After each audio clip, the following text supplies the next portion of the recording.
Rádio Italiana. Rádio Italiana, a Itália no Brasil via internet. Bom, na Rádio Italiana nós estamos recebendo mais uma vez, com muita satisfação, o professor Orlando Fedeli, que é presidente da Associação Cultural Monforte. Nós estamos recebendo um número altíssimo de e-mails com várias questões que envolvem o catolicismo, e no programa de hoje nós vamos falar sobre a missa tridentina, a missa nova, entre outras coisas relacionadas a esse tema. Olá, professor Orlando Fedeli, prazer em tê-lo novamente aqui na Rádio Italiana. Allora, buongiorno a tutti gli ascoltatori di Radio Italiana e ascoltatori di Botto, nostro amico. E com muita alegria cumprimento a todos os amigos da Rádio Italiana. Toda parte que eu vou no Brasil agora, todos me perguntam sobre as entrevistas da rádio e me perguntam do Botto. Uma coisa que me surpreendeu, todo mundo fica surpreso que eu sou muito alegre. Mas também sou alegre no site.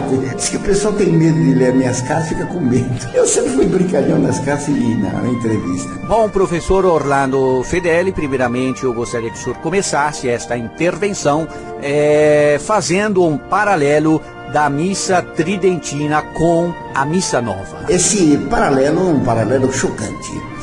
O Papa Bento XVI acabou, há alguns anos já, de fazer um motu, foi em 2007, creio, né? Fez um motu próprio, Sumorum Pontificum, liberando a missa antiga, que diz o Papa Bento XVI, jamais foi proibida. E, entretanto, os bispos do Brasil, muitos deles, proíbem que se diga a missa antiga.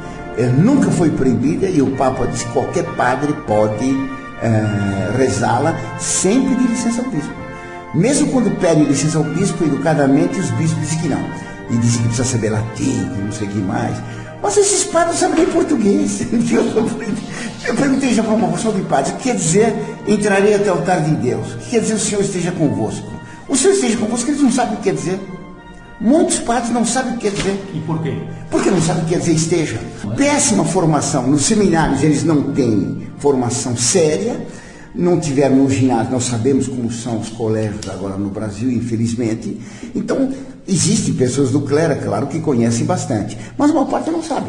Então não compreendem como é que o padre diz, o Senhor esteja convosco, e a resposta, ele está no meio de nós. Parece a conversa da minha avó com minha tia-avó. As duas tinham 90 anos, então uma dizia, eu acho que vai chover. Outra fala, eu não tive dor de cabeça anteontem. Porque o Senhor esteja convosco significa que o padre usa o verbo estar no subjuntivo presente, que indica então desejo. Eu desejo que Deus esteja convosco, em vossa alma, pela graça santificante. Perguntei para um padre uma vez o que é graça santificante, ele também não sabia. Então, desejo que tenhais a graça santificante na alma, isto é, que Deus habita em vossa alma. A resposta do povo, atrevida, ele está no meio de nós. No meio de nós aonde? No meio de nós está o estômago, né, fisicamente. Ou então entre o padre e o povo está o quê? Aquela mesa que eles chamam de altar? Que confusão é essa? E que tem que ver essa resposta, o Senhor está no meio de nós, com o desejo do padre, o Senhor esteja convosco. Estar no meio de nós implica que o padre deseja uma coisa absurda. Eu não posso desejar para você, Botto, esteja sentado, porque se você está sentado, eu posso desejar alguma coisa no futuro, é claro, não? Que você tenha sucesso, que você faça uma boa viagem, etc, etc. Mas, como é que o povo tem certeza que está na graça santificante? Isso vai contra a fé. Ninguém tem certeza que está na graça de Deus, porque não sabemos se fomos perdoados na confissão, tivemos arrependimento verdadeiro. Por isso está escrito na Sagrada Escritura, no Eclesiastes, triste é a condição do homem. Não sabe se é digno do amor ou do ódio de Deus. Mas no Brasil não. Todo mundo tem certeza. Ela está no meio de nós. E todo mundo pensa que carrega o Espírito Santo dentro de si, porque chegou em delivery. A missa nova foi feita por Monsenhor Bonini, maçom. Um maçom. Paulo VI mandou fazer para agradar os protestantes, tirando tudo que havia de mais católico na missa antiga. E Bonini fez uma entrevista, Monsenhor Bonini, fez uma entrevista ao Observatório Romano, dizendo que cumpriu isso, tirou tudo que havia de mais católico na missa. E fez essa missa que está levando o povo para o protestantismo. Porque o pessoal que vai no carismatismo, eu conheço muitos, que diziam, quando não tinha missa paróquia, eram os protestantes, porque é a mesma coisa que a missa. A missa nova e os cultos protestantes é a mesma coisa. Outro dia estava num, não sei que lugar lá, num hotel, e estavam lá com a televisão ligada lá durante o café da manhã, e estava lá o padre Marcelo Rossi, o bispo de Santo Amaro. O padre Marcelo Rossi dizendo um monte de loucuras e jogando com um balde jogando água no povo. Que era uma palhaçada, tá claro? O que tem que ver essa missa com a missa católica? A missa católica é a renovação do sacrifício do Calvário. Isso foi dito 9 vezes pelo Papa João Paulo II, num documento dele, 9 vezes. Eles nem ligam, eles nem entendem o que é o sacrifício do Calvário, esses padres novos. Não compreendem o que é, tá claro? E então a missa deles é uma confusão. Eles não fazem da missa a renovação do sacrifício do Calvário, porque a renovação do sacrifício do Calvário é uma cerimônia triste. Nós vamos à missa agradecer, adorar a Deus, pedir graças, agradecer todo o bem que Ele nos fez. Tudo isso aqui em nome de Cristo, que fala em nome do povo para Deus Pai. A missa antiga e a missa católica é para Deus Pai. A missa nova é para o povo, é para o homem. É uma missa antropocêntrica. Por isso o padre está virado para o povo e dá as costas para o altar. Se tem o Santíssimo, fica de costas para o Santíssimo, porque está no meio de nós. Por isso muitos padres dizem que lá naquele sacrário não tem nada. Não tem nada. Na Rádio Italiana nós estamos recebendo mais uma vez, com muita satisfação, o presidente da Associação Cultural Montfort, o professor Orlando Fedeli. Agora uma questão que eu recebi até por e-mail, professor Fedeli: em que momento da missa tridentina é feita a renovação do Calvário? É na consagração. A renovação do Calvário, porque se eu separo o seu corpo do seu sangue, você morre. Então, Cristo instituiu a Eucaristia na Quinta-feira Santa para que nós tivéssemos uma renovação do sacrifício do Calvário bilhões de vezes. Ele morreu de fato uma só vez.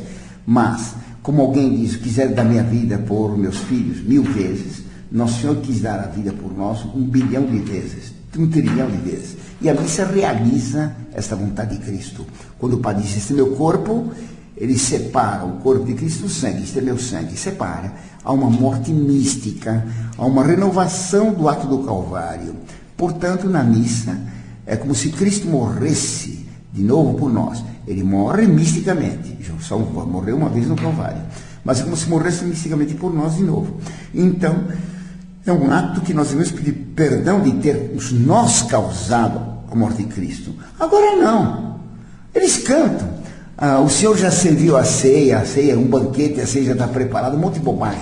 Quando o Concílio de Trento disse que quem disser que a missa é uma ceia está excomungado. A missa não é exclusivamente uma ceia. Na missa nós comungamos, mas a missa é a renovação do sacrifício do Calvário.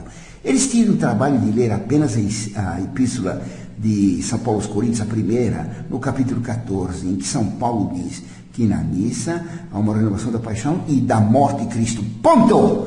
Não tem mais nada de ressurreição, é ponto! E quando o senhor ouve o tipo de comentário, o professor Orlando Fedeli, de que a missa tridentina afasta o povo da igreja? Isso é uma mentira colossal, porque ninguém nega que hoje em dia o povo está fugindo da missa. Na Europa não há ninguém nas igrejas. Paróquias e paróquias enormes, tudo fechado, porque não tem fiéis e não tem padre, não tem nem ovelhas nem pastores. Depois o Vaticano II se multiplicaram os pastores, toda ovelha virou pastor. E o resultado, não tem mais ovelhas, todo mundo banca o pastor, e o padre fica assistindo. A missa nova afugentou o povo, porque de onde se tira Cristo do centro, fica o vazio.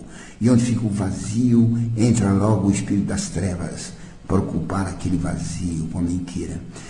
O povo está se afastando da Igreja Católica por causa da missa nova, por causa desses padres de passeata, da teologia de libertação, por causa desses padres showman, que fazem da missa uma festinha, como de aniversário. Palmas para Dona Fofoca, palmas para Dona Maroja, muito bem. Isso é proibido na igreja. Quando Cristo está morto, como é que nós vamos bater? Quando Cristo morre no Calvário, como é que vamos bater palmas?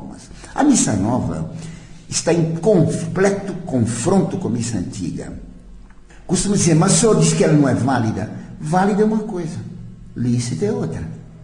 Válido significa que na missa nova, se o padre convenientemente ordenado, corretamente ordenado, usando pão de trigo e vinho de uva, e dizendo as palavras que Cristo estabeleceu na Santa Ceia, isto é meu corpo, este é o cálice do meu sangue, etc., tendo a intenção que tem a igreja administrar esse sacramento, Cristo está presente. Então, a missa nova, com essas condições, é válida sim. E por isso, todas aquelas palhaçadas são profanações, porque Cristo está presente lá e está se tomando atitudes absurdas diante de Deus, nosso Senhor. Se tivesse lá presente o Lula, não fariam tanto. Respeitariam o senhor presidente da República. Mas Jesus Cristo, não. Jesus Cristo, eles tratam... Como é que padres distribuem hóstia? Distribuem como fichas. Como se distribui cartas de baralho. Mais nada. Agora, então, pelo que o senhor falou, a consagração que é feita na missa nova é válida. É válido. Mas tem uma profanação com todas as bobagens que põe lá. Por exemplo, me mostraram uma foto ontem de uma igreja católica aqui em São Paulo, que tem o local onde põe as velas Semana Nossa Senhora Aparecida, e tem 2 estátuas de macumba. 2 estátuas de macumba. Que igreja é essa? Há uma igreja aqui na periferia, eu falarei com o bispo conveniente. Um absurdo. Isso é induzir o povo ao interconfessionalismo, ao indiferentismo religioso. Quer dizer, como é que pode uma coisa dessa? Agora, professor Orlando Fedeli, eu gostaria que o senhor falasse sobre os ministros da Eucaristia, que na Missa Nova estão autorizados a dar a comunhão para os fiéis. Ministros da Eucaristia, eles fizeram isso para quê? Porque se leigo pode dar comunhão, por que padre não pode casar? Se o ministro da Eucaristia é casado e dá comunhão, era um argumento, um degrauzinho para eles arranjarem sogra. Só por isso. Eles querem nivelar os bispos ao Papa, os padres aos bispos, os leigos aos padres. Eu sou leigo, mas o padre é superior a mim, porque o padre pertence ao clero, à igreja docente. Eu sou da igreja discente, aquela que aprende. Eu aprendi com padres, que foram meus amigos. Aprendo com padres, ainda que são amigos meus. Então, a Monfort não é contra o clero. A Monfort quer o clero acima do povo, para guiar o povo como verdadeiros pastores, seguindo o grande pastor, que é o Papa. Coisa que no Brasil poucos padres e poucos bispos seguem, porque o Papa manda uma coisa e ninguém obedece. Por isso mandou por confessionário, poucos puseram. Mandou trocar o por todos por muitos, ninguém obedece. Depois vocês falam que eu tenho que obedecer a eles. Mas se eles não obedecem ao Papa, como é que eu vou obedecer um bispo que é rebelde contra o Papa? Essa não. E na homilia o padre deve falar sobre o quê? Sobre o que está no Evangelho e na Epístola. Só. Há um prazo nas missas. O padre tem que dizer a missa, se não me engano, são no máximo 20 minutos, no mínimo 20 minutos e no máximo 40, por aí. A missa, na missa simples, é. Agora, o sermão se recomenda que seja 10 minutos. Tem padres que fazem o sermão de 40 minutos e a missa em 15, não dá tempo nem de seguir as orações, ele já está lá na frente. Parece o Pintacuda correndo. Então, o Virolese da Maserati. Você conheceu o Pintacuda? Não? O Pintacuda eu conheci quando tinha 4 anos. Foi ele que ganhou o circuito da Gávea em 1937. Era um corredor de Pintacuda. Então, nem tem padre para ser Pintacuda na missa. Corre, mas no sermão, no sermão, eles falam à vontade. E querem impor a vontade deles ao povo como se fossem tiranos. Mas eles não obedecem às regras que Deus estabeleceu. Bom, professor Orlando Fedeli, agora eu gostaria que o senhor falasse sobre os erros da Missa Nova. Então, a Missa Nova, ela tem uma porção de erros. Primeiro erro, o padre virado para o povo. Está errado, que leva essa afirmação absurda, Deus está no meio de nós.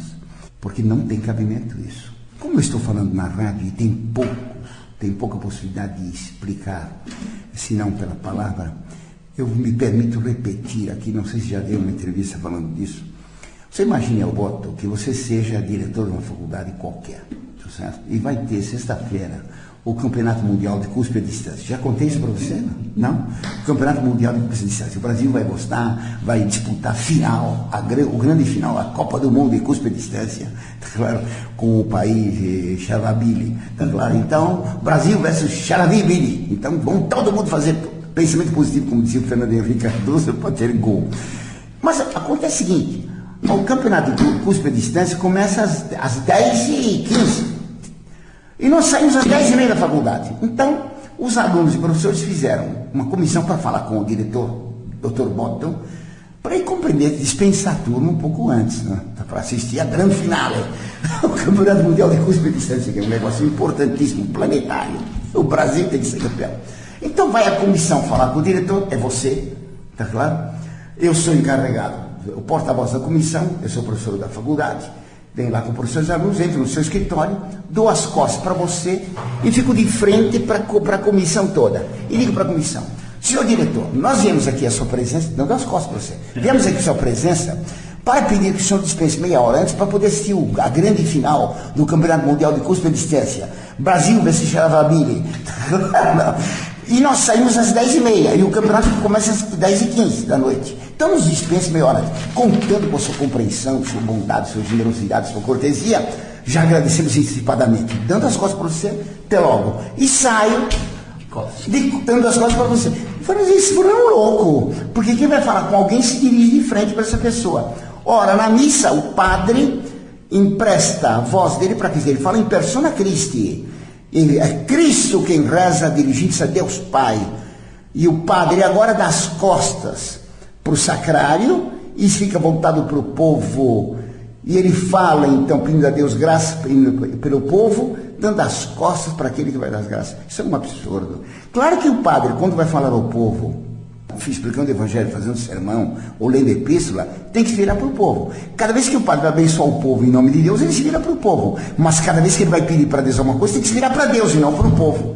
Então essa missa é um absurdo. Por que eles fazem questão de ficar de frente para o povo? Isso por causa de um problema teológico muito grave, tá certo?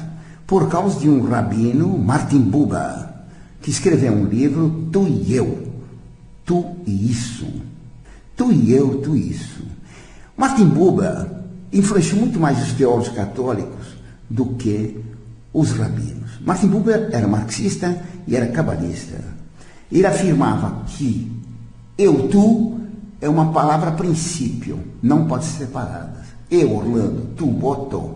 Na verdade, quando nós conversamos entre nós, eu e tu, nesse espaço, forma-se um eu comum. Um eu que não é nem Orlando, nem Botó, mas que é a divindade, a presença divina.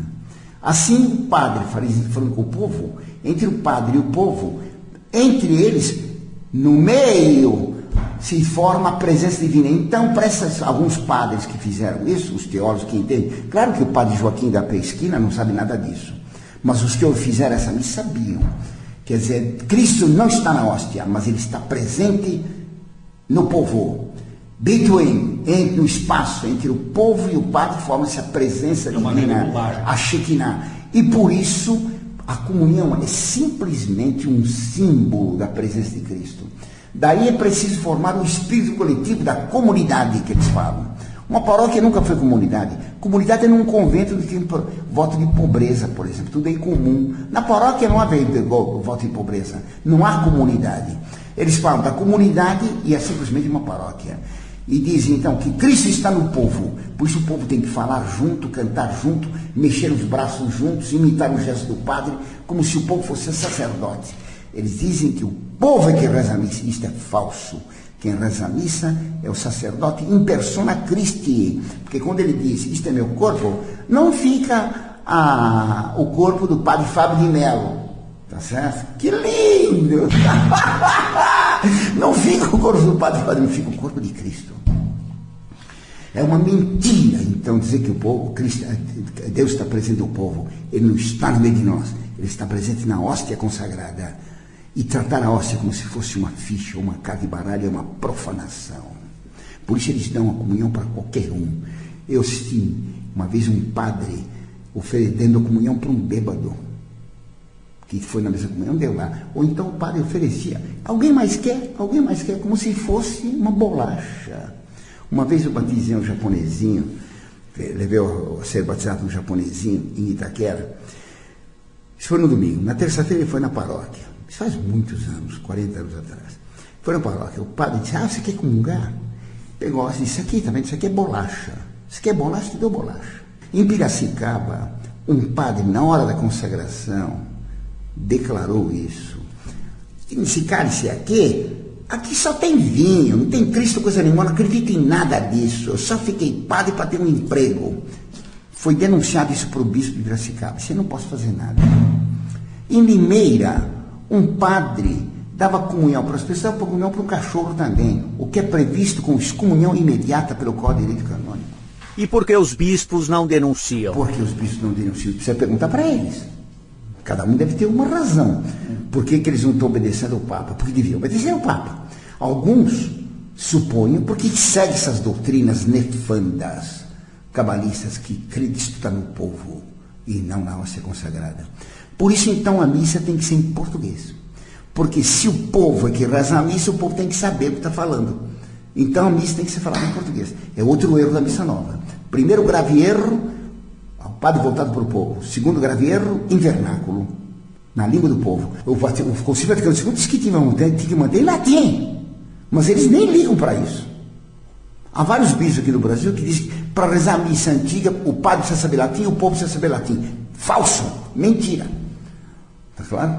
Nem o Sumo Pontífico, nem a Eclesiastes exige isso. Pelo contrário, tendo o texto em português e latim, o povo acaba aprendendo até o latim. Há uma senhora que assiste missa ao meu lado, uma senhora de cor, ela sabe todo o texto em latim. Então, a primeira coisa errada é o padre virado para o povo. O segundo erro é ser em vernáculo. O latim, o Vaticano II mandou conservar o latim. Dizem que o povo não entende. O povo não entende português. Mas nem o padre. A maior parte dos padres queria perguntar o que quer dizer o Filho de Deus. Eles não sabem. Como é que Jesus Cristo é o Filho de Deus? Não sabem. Eu conheço um monsenhor, tá claro? Diz umas coisas absurdas a respeito disso. Por exemplo, na Missa Nova, quando se diz Santo, Santo, Santo, Deus do Universo. Está errado, então? Está errado, porque Deus é criador do universo. Não é Deus do universo. Não, o que está saindo na Sagrada Escritura, o que foi proclamado pelos serafins no alto do céu, pelos dois serafins na visão de Isaías, é Santo, Santo, Santo é o Senhor dos Exércitos. Pergunta para um padre qualquer, meu caro Boto, o que quer dizer santo? Eles não compreendem. Você que santo quer dizer puro, que não tem pecado sexual. Deus não tem corpo. Como é que vai fazer um ato sexual? Isso é um absurdo. Santo, Santo, Santo, 3 vezes, em homenagem a Deus Pai, Filho e Espírito Santo, a Trindade. É o Senhor singular, para mostrar que Deus é um só, em 3 pessoas. Por que os serafins dizem Santo, Santo, Santo? Porque os serafins são as criaturas mais elevadas que Deus criou. Mas eles mesmos proclamam que Deus, Criador do céu e da terra, isto é, dos anjos e de todas as coisas materiais, Deus está infinitamente acima. Ele não tem mistura nenhuma com o universo. Deus tem uma natureza, tá certo? Completamente separada do universo. Não há nada da matéria do universo em Deus. Deus é transcendente. Isso quer dizer santo, santo, santo. Que não tem mistura. Uma farinha misturada não é pura. Assim também, santo, santo, santo quer dizer que não tem mistura com as coisas criadas. Isto é, Deus é transcendente. Quando se diz agora, santo, santo, santo é o Senhor Deus do universo, é uma frase ambígua. É Senhor do universo por quê? É dono do universo? Ou não era melhor dizer que o universo é de Deus? É uma confusão. Não está isso na Escritura. Por que trocaram? Deus do universo era Júpiter. Zeus dos gregos. Isso é um absurdo. Então, o primeiro grave erro é a missa ser voltada para o povo. Gravíssimo erro é pôr as palavras no vernáculo. Por quê? Porque a missa tem que ter palavras em grego, latim e hebraico. Porque se a missa renova o sacrifício do Calvário, no sacrifício do Calvário, na cruz de Cristo, estava escrito Jesus Nazareno, Rei dos Judeus, em latim, grego e hebraico. Latim porque foi Pilatos, romano, que falava o latim, que escreveu. Em grego, que era a língua do todo o Oriente. Em hebraico, porque para os judeus entenderem. Então, a causa da morte é escrita lá naquele quirógrafo. Jesus Nazareno, Rei dos Judeus. Está claro? E estava nessas 3 línguas. Por isso, na missa tem que ter 3 línguas. Em latim, em grego, Kyrie. E em hebraico, Osana, Aleluia, Sabaó, várias palavras, amém. Com várias palavras em hebraico. Tem que ser em línguas mortas, porque as línguas vivas mudam de sentido na linguagem corrente. E com isso se introduzem sentidos novos numa palavra. Se eu digo que eu assisti um filme formidável, todo mundo vai pensar que o filme é muito bom. Formidável quer dizer que causa medo. A palavra mudou de sentido. Atualmente, na missa nova, tem uma palavra lá que passou a se dirigir em maus com péssimo sentido. Não vou dizer porque não quero despertar malícia, mas não tem cabimento ter posto. Qual é? Não vou dizer, não quero colocar malícia em ninguém, mas é um absurdo. A língua morta não muda de sentido. Então ela preserva a fé, enquanto que a língua viva, mudando de sentido, facilita a introdução de erros. Então, por isso o Concílio de Trento diz que são condenados aqueles que dizem que toda a missa tem que ser rezada em vernáculo. Está condenado no Concílio de Trento. Está condenado com excomunhão.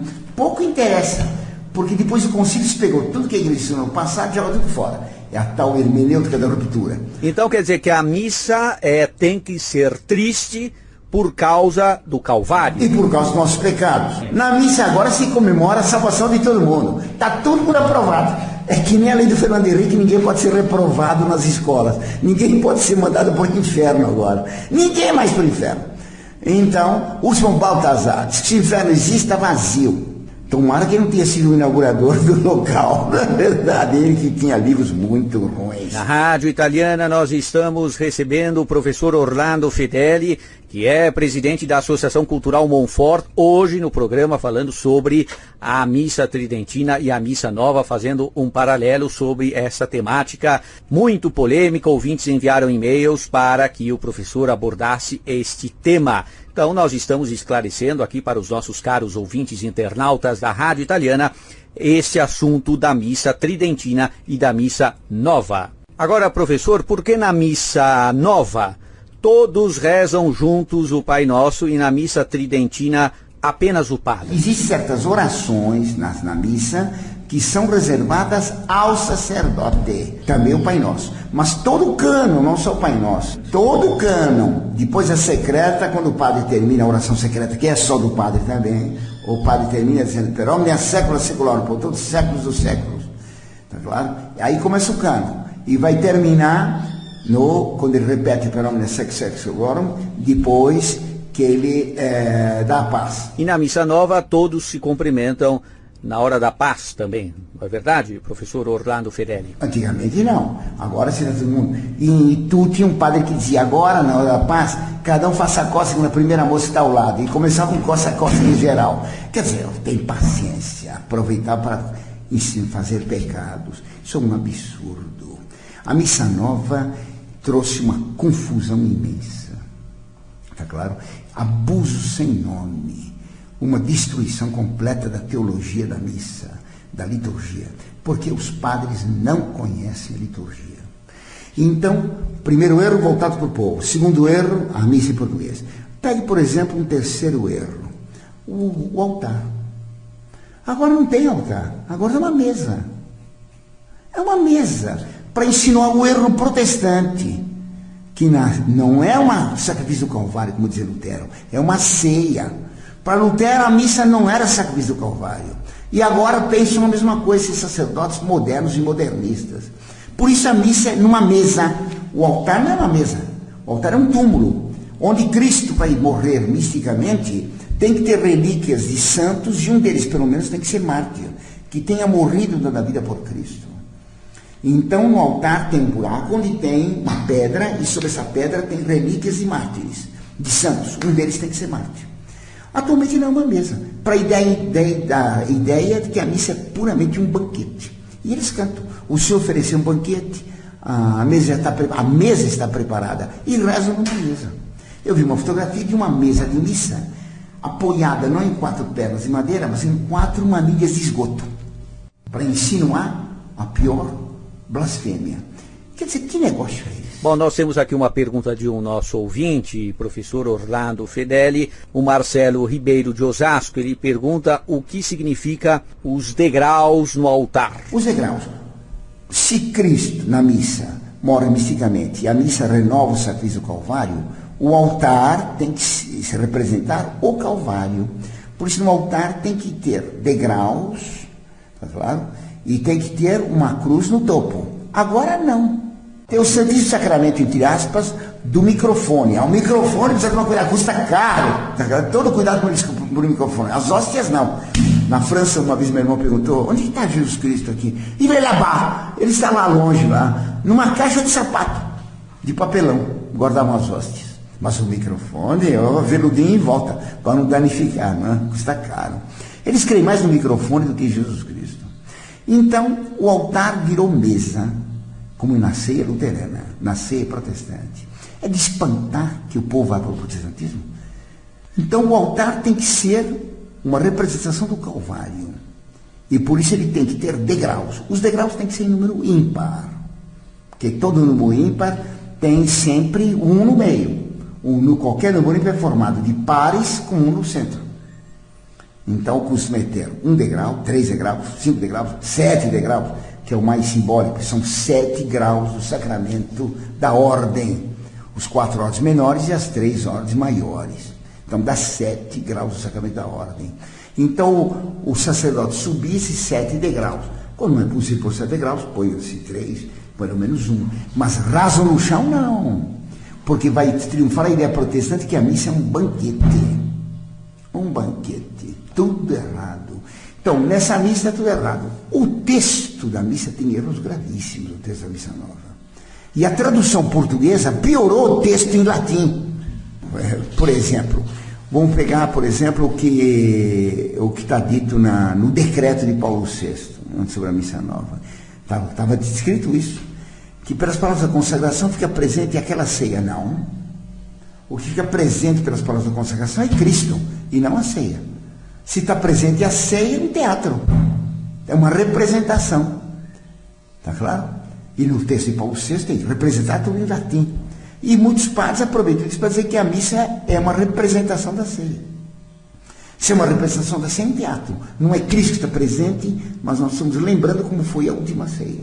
É um absurdo.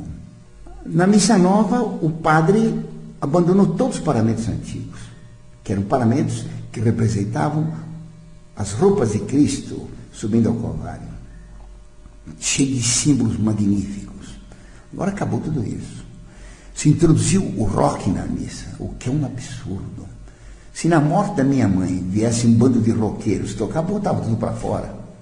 Porque no enterro da minha mãe estava triste. Bom, professor Orlando Fedeli, na missa nova é muito comum se ver aquelas senhoras ajudando o padre, colaborando com o padre na cerimônia e tal. O que é que o senhor acha da integração dessas senhoras aposentadas na celebração junto com o padre? O que eu acho não vale em conta, porque pouco importa o que eu acho. Orlando Fedeli, o que ele acha é zero. Mas o que diz a Igreja Católica e o que mandou São Paulo? Em São Paulo, na Epístola aos Coríntios, exatamente que trata disso, diz: na igreja a mulher se cale. Alguns padres me disseram essa piada, pelo menos na igreja, né? Com todo respeito às senhoras. Mas agora não. Quem faz o sermão às vezes é um leigo, é uma coisa absurda. É proibido um leigo falar na igreja. Como é proibido uma mulher ser leitora ou acólita. Existem padres tradicionalistas aqui no Brasil que admitem moças como acólitos na igreja, na missa. Eu uma vez estava andando para casa, tinha que fazer exercício para diminuir meu peso, era muito cedo de manhã, entrei numa igreja aqui na Moca, estava no fundo da igreja, né? Rezando umas Ave Marias lá para o Santíssimo, entra o padre, estava com uma campainha lá, entra o padre, só de uma espécie de camisolão, tá claro? E entre duas mulheres de paramentos, duas senhoras. Eram de paramentos, ele não. Uma carregando o missal, outra carregando o cálice, etc. E o padre lá, sem carregar nada. Um absurdo. Um absurdo. Os coroinhas têm que ser homens, porque eles representam os profetas e os apóstolos, que eram homens. Os 12 profetas maiores eram todos homens. E os 12 apóstolos eram todos homens. Então, os coroinhas que vêm na frente do padre representam os profetas que anunciaram Cristo e representam os apóstolos que difundiram Cristo. Por isso o padre vem depois Cristo, com paramento tendo uma cruz às costas normalmente. Ele vai subir o Calvário, então tem cruz às costas.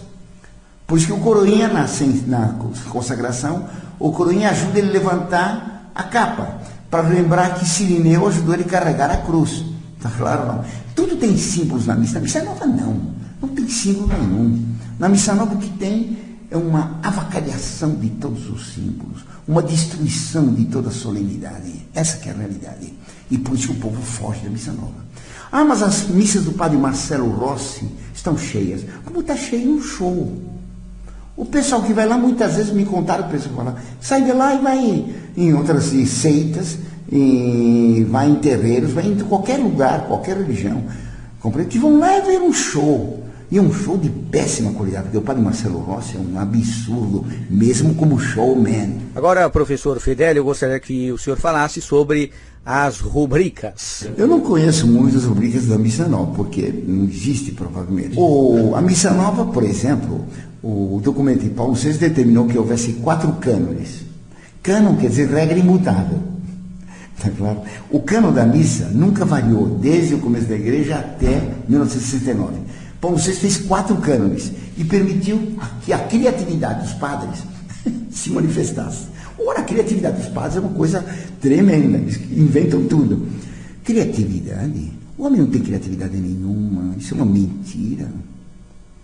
Eu vou fazer uma escultura, vou esculpir um elefante, que estou programado para esculpir um elefante há muito tempo, que meu pai fez e eu queria refazer. Então, como é que eu vou fazer um elefante? Eu tenho que ver muitas fotos de elefante, ou ver um elefante no zoológico, e daquela realidade, ou daquelas fotografias, eu vou montar uma ideia em minha mente que eu vou transferir depois para o barro, para o gesso, para a madeira. Tá claro? Eu não criei o elefante, nenhum artista cria coisa nenhuma. Ele se inspira naquilo que Deus criou. Não há criatividade humana. Isso aqui não é argumento meu, é de Bento XVI.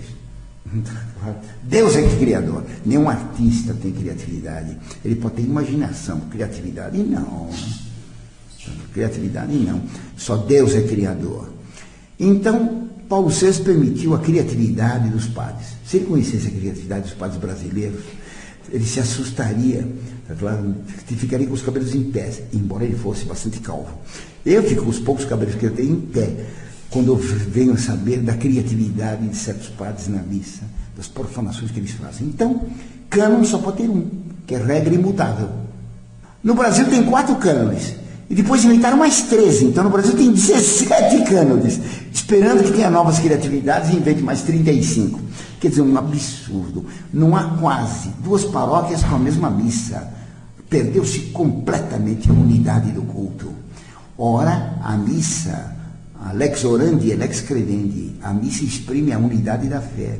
Se tem uma multidão de missas diversas, tem uma multidão de fés. Como no protestantismo, tem 50 mil seitas, e aqui no Brasil tem 50 mil paróquias, cada uma com uma missa diferente, cada uma com uma fé diferente. Cada padre inventando uma besteira da própria cabeça. Nenhum padre tem direito de mudar a missa. A missa não é do padre, a missa é de Nosso Senhor Jesus Cristo. E qual é a importância do canto na missa, professor Fedeli? O canto, como todos os símbolos, ele existe para ajudar a elevar a alma a Deus. Elevar a alma a Deus significa rezar. A oração, a definição, é a elevação da alma a Deus. Para elevar a alma a Deus, nós temos necessidade, nós que somos seres humanos, não basta ter um pensamento elevado, nós vamos ter símbolos concretos, porque é pelos símbolos que nós manifestamos o que pensamos. Assim, todo filho abraça sua mãe, quando vai viajar, se despede dela, dá um beijo nela, é um símbolo. Agora me contava uma empregada que fez aniversário e uma filha dela trouxe presente, falou: olha, eu comprei uma panela para a senhora. Ela foi na cozinha, tinha lá um micro-ondas que ela queria comprar.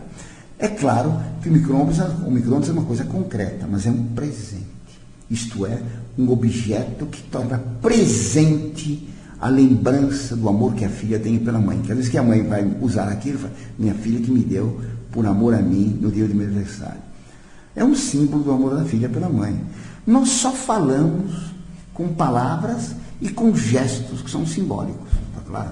Se eu faço assim, eu mostro que estou zangado. Se eu dou risada, eu mostro que estou contente. Os símbolos na igreja são múltiplos. A igreja é toda os símbolos. Então, as velas, as flores, o incenso, o turíbulo, tá claro? A fumaça que sobe lentamente, porque o incenso faz uma fumaça perfumada e lenta para subir ao céu. Tá certo? Todos os paramentos do padre, todos os gestos do padre, tudo aquilo é símbolo. O padre tira o véu de sobre o cálice, quando vai começar a missa dos fiéis. Vai começar a paixão de Cristo. E Cristo, quando chegou no Calvário, foi desnudado. Ele lava as mãos, como Pilatos lavou as mãos. Toda a missa está carregada de símbolos contando a vida e a morte de Cristo, que os padres não explicam e nem sabem por que fazem. Fazem certos gestos que eles não compreendem. Então, tanto as rubricas quanto os objetos, os gestos, tudo tem um valor simbólico doutrinário. A missa está prenhe, embebida, encharcada de símbolos que têm doutrinas, porque símbolo é uma coisa material exprimindo uma ideia. Tá claro? Isso que é um símbolo. Tá claro? Símbolo é sempre algo material que exprime alguma coisa intelectual, espiritual. Isso que é um símbolo. E qual seria o canto apropriado em uma missa, professor Orlando Fedeli? O Papa diz, na opinião do professor, é o canto gregoriano. E nunca o rock, nem musiquinhas sentimentais, aquela das mais chorosas, né? Do desejo de ver-te adorado. Ai, ai, ai, ai, ai. Foi com esse desejo de ver-te adorado que entrou depois o rock. Quer dizer, umas músicas que havia aqui antes do concílio, românticas, sentimentais, tá claro? Horríveis, que introduziram depois, pelo ridículo delas, entrou o rock. Tá claro? Para dar uma coisa. Então, o que se faz é um berreiro tremendo, uma sessão de jazz e de rock em danceteria dentro da igreja, uma profanação. Os comunistas na Espanha, quando profanavam as hóstias e as igrejas, jamais sonharam de fazer uma coisa dessa. Aquilo que os comunistas não ousaram fazer, os padres, depois do Vaticano II, fizeram. A destruição da liturgia. Quem falou que a liturgia foi destruída foi Bento XVI. Bom, nós estamos falando sobre a missa tridentina, a missa de sempre aqui na Rádio Italiana, fazendo um paralelo com a missa nova, tema do bloco aqui na Rádio Italiana, sobre o catolicismo romano, recebendo mais uma vez, com muita satisfação, o professor Orlando Fedeli, que é presidente da Associação Cultural Monfort. Professor Fedeli, eu queria que o senhor falasse agora sobre o ofertório. Ofertório? Há uma fórmula estranha. O padre diz: abençoai, Senhor, este pão, fruto da terra e trabalho do homem. Quer dizer, o pão que ele oferece é fruto da terra e trabalho do homem, não é Deus que deu. Depois ele reza o Pai Nosso, o pão nossa cadeira nos dai hoje, para Deus. Como? Se eu fosse Deus, ele para ele vai trabalhar. Se é fruto da terra e trabalho do homem, pega a picareta, pega a enxada e vai cultivar a terra. Uma fórmula absurda. Está dito: abençoai, Senhor, esse pão, fruto da terra, o trabalho do homem. Não está dito que oferece. A palavra oferece não está aí, nessa frase. Depois, abençoai esse vinho, fruto da terra, o trabalho do homem. Um absurdo. Um absurdo. Não há propriamente ofertório. Por quê? Porque Lutero era contra o ofertório e, para agradar os protestantes, se retirou o ofertório. Por exemplo, na Missa Nova se retirou uma oração importantíssima do ofertório da missa antiga: Suscipe Santa Trinitas, recebeu a Trindade Santa, esta oferta. Lutero dizia que essa oração era a mais satânica que a igreja tinha inventado, porque para Lutero o homem não podia oferecer nada de bom. E tiraram essa oração, Suscipe Santa Trinitas. Um absurdo, tá claro? Um absurdo. Mas tiraram tudo, porque logo no começo da missa, o padre dizia: Interei ao altar de Deus, até o introiba do altar Dei, a Deum Coletifica e Juventude em Bem. Entrarei até o altar de Deus, até o Deus que alega a minha juventude. Foi tudo tirado. Como tiraram a oração seguinte, que o padre dizia: Judica-me Deus, e discerne causa mea de gente não santa. Abominico e doloso ero em me. Julga-me, meu Deus, e distingue a minha causa do povo que não é santo. Que povo é esse que não é santo? Todos os povos têm gente boa e gente má. Por isso que Camões dizia: tem que os portugueses, traidores, houve algumas vezes.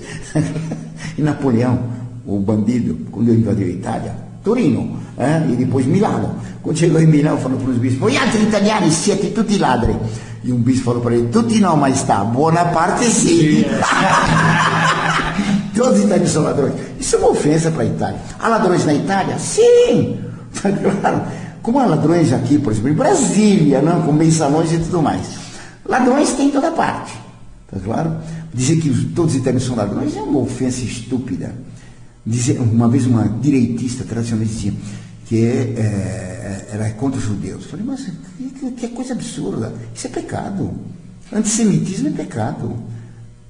Não, os judeus nem prestam. Eu falei, como não? Quer ver vários exemplos de judeus muito bons? Jesus Cristo, a Virgem Maria, o São Pedro, São Paulo, todos os apóstolos, todos os profetas. Que palhaçada é essa? Então, todos os povos têm gente boa e tem gente má. Claro. Como é que na missa antiga, então, tem essa oração? Julga-me, meu Deus, e distingue minha causa do povo que não é santo. Que povo é esse que não é santo? Não é um povo-nação. Não é um povo organizado com o Estado, com o território. Que povo não santo é esse?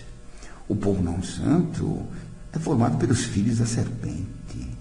Cristo disse para os fariseus, vós não sois filhos de Abraão, vós sois filhos do diabo. Está no Evangelho, não fui eu que inventei.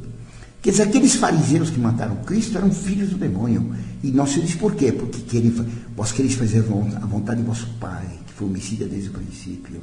Então existem alguns homens que querem fazer a vontade do demônio sistematicamente. Esse é o povo que não é santo. Por isso que Deus, quando expulsou Adão e Eva do paraíso terrestre, ao amaldiçoar a serpente, ele diz, colocarei inimizade entre ti e a mulher, entre a tua raça e a dela. Então é uma raça da virgem e é uma raça da serpente, uma raça do diabo. Por isso Cristo disse, tá certo? Raça de víboras. A palavra raça de víboras não quer dizer filhotinhos de víboras, descendentes, cobrinhas, serpentinhas, tá claro ou não? Que estavam num ninho de víboras. Assim que ele chamava os fariseus, os escribas e os doutores da lei. Alguns atacam o Site Montfort, que é muito polêmico, tá claro? Porque o Site Montfort ataca rijamente quando a pessoa defende o erro. Mas até no credo ele se atreve a mexer. Eu dizia, nós temos a mesma natureza, mas não a mesma substância. Esta carne, esses ossos são meus. A careca é minha, você tem cabelo. A substância sua é a mesma, a natureza é a mesma. E porque nós somos de uma só natureza, mas de duas substâncias, nós somos dois indivíduos. Se Cristo tivesse a mesma natureza que o Pai e não a mesma substância, haveria dois deuses, e com o Espírito Santo, três. Isso é triteísmo. Isso foi condenado por todo mundo. Os bispos da França até hoje mantêm no credo, na missa, em francês, que Cristo tem a mesma natureza que o Pai. Falso! Cristo não tem a mesma natureza que o Pai. Cristo tem a mesma substância que o Pai. Não basta a natureza. Se fossem três, Pai, Filho e Espírito Santo, com a mesma natureza, seriam três deuses distintos. Pai, Filho e Espírito Santo têm a mesma substância, formam um só ser. Por isso, quando aparecer a Santíssima Trindade, são três pessoas numa única substância divina. Está claro? Então, na missa em francês tem isso. Aqui no Brasil também tentou-se pôr no começo o Filho tem a mesma natureza que o Pai. Depois eu vi um protesto, então acabaram eliminando. Não sei se em alguns lugares ainda rezam dessa maneira, é possível. Mas até no credo eles se atrevem a mexer. Então tem credos aí absurdos, tá claro? Credos comunistas. Recentemente vi um Pai Nosso, acho, do Frei Beto. Acho que é isso. O semi-Frei Beto, né? Porque nele tudo é pela metade. Ele tem voto de obediência, mas vive de rendas. Né? Tem os livros dele. Tem voto de castidade, mas que gostava do erotismo, tinha um erotismo litúrgico. E que mais? Voto de obediência e é guerrilheiro. Foi guerrilheiro e é comunista. Tá claro? É subversivo. Como é que esse indivíduo é frade? Tá claro? É inacreditável. E ele diz heresias a 3x4. E ele, Padre Zezinho, Padre Joãozinho, Padre Fabinho, Fábio Marcelinho, todos esses, tá certo? Só o que eles fazem de grande são as heresias que eles dizem. Na Missa Nova, eliminaram, estava perguntando isso, eliminaram uma porção de orações. Tratarei das orações da Missa Antiga. E quando explicar a beleza das orações da Missa Antiga, se virá a pobreza, a miséria da letra da Missa Nova. Na Missa Nova, sempre que na missa antiga se exaltava a majestade e a grandeza de Deus em latim, se diminuiu. Sempre que se falava da culpa do homem, se diminuiu a culpa do homem. Então se rebaixou Deus e se exaltou o homem.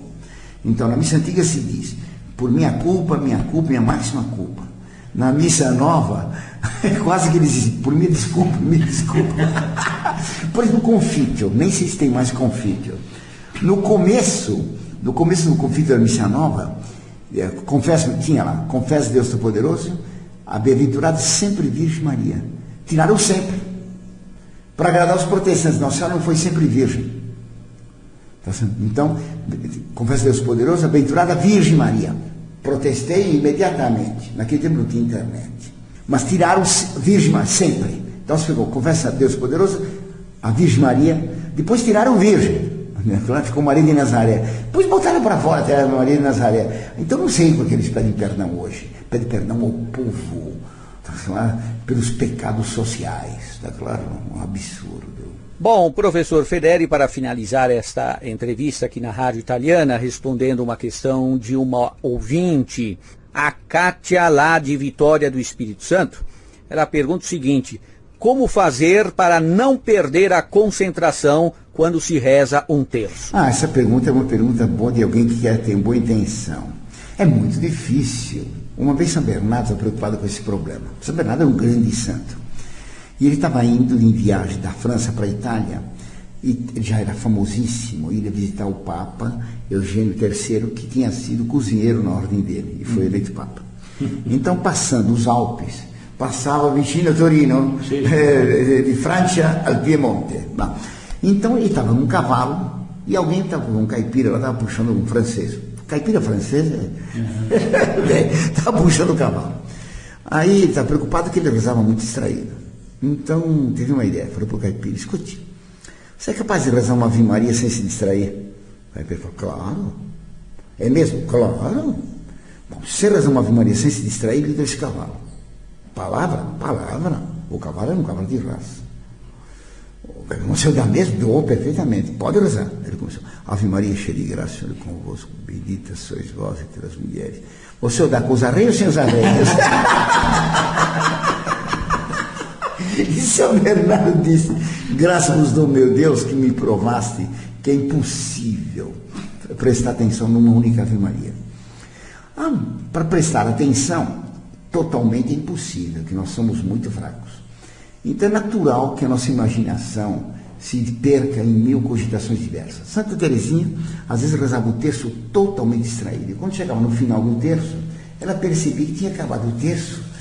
E não tinha percebido, não tinha pensado em mistério nenhum, em palavra nenhuma. Tinha pensado em pessoas que ela conhecia, gente que pediu que rezasse por ela, etc. Entendeu? Então ela tinha um truque bem interessante. Ela dizia: meu Deus, eu ofereço esse terço tão distraído por todas aquelas pessoas em que pensei nesse terço. Assim que a intenção fica muito bem feito. Então, é um absurdo a gente querer lutar contra essas distrações de modo absoluto. Sempre nós as teremos. Então, humildade manda que nós nos coloquemos diante de Deus, reconhecendo que nós não somos capazes de rezar nenhuma Ave Maria com atenção. Por isso a igreja recomenda que se medite nos mistérios do Rosário. Então, eu posso meditar toda a vida de Cristo no terço. O primeiro terço é sobre os mistérios gozosos: a Anunciação, visita de Nossa Senhora Santa Isabel, o nascimento de Cristo em Belém, a apresentação no templo, e enquanto Jesus discutindo com os doutores no templo. Que cena interessante. Jesus Cristo era polêmico. Então ele foi discutir com os doutores no templo. Ele perguntava e respondia sabiamente. Então pode-se meditar toda a vida de Cristo.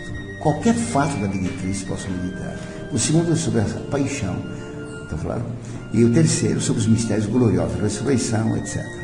Mas eu posso meditar qualquer ponto da vida de Cristo. Está claro? Posso meditar nas palavras. Está certo? Posso meditar em fatos concretos de favores que Deus deu para a gente durante a vida. Posso pedir por meus pais, por meus amigos, a gente pode pedir por si mesmo, se está doente, se precisa de um emprego, qualquer dificuldade que tenha, que todos os nossos problemas, nosso Senhor está pronto a atender e nos ouvir. Então, o que é errado é propositalmente querer se distrair. Mas distrair-se é fatal. Assim como toda chama no altar, na vela, ela brilha e tem calor, mas solta fumaça. Assim todas as almas, ao rezar o terço, por mais que sejam brilhantes, por mais que sejam ardorosas na caridade, soltam fumaça da distração, dos interesses, dos egoísmos que embebem a nossa alma por todo lado. Tá claro? Então, devemos combater a preguiça de rezar. Devemos combater a distração quando percebemos. Mas não devemos preocupar-nos se nós constatarmos que estamos rezando, distraídos, pensando nos arreios do cavalo de São Bernardo. O que importa é amar a Deus.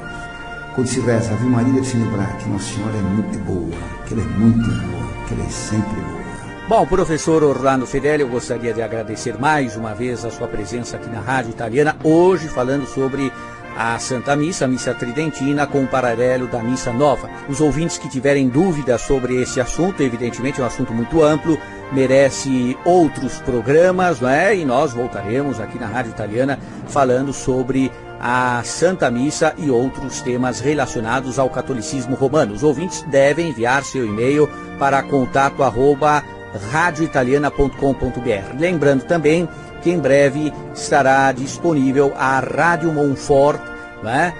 Como mencionou o próprio Guilherme Schenta na sua explanação sobre o legado, né? E vocês também podem acessar o portal da Associação Cultural Monfort, www.monfort.org.br. O professor Orlando Fedeli estará de volta aqui na nossa programação em outras oportunidades, falando sobre outros temas relacionados ao catolicismo. Rádio Italiana. Rádio Italiana. A Itália no Brasil via internet.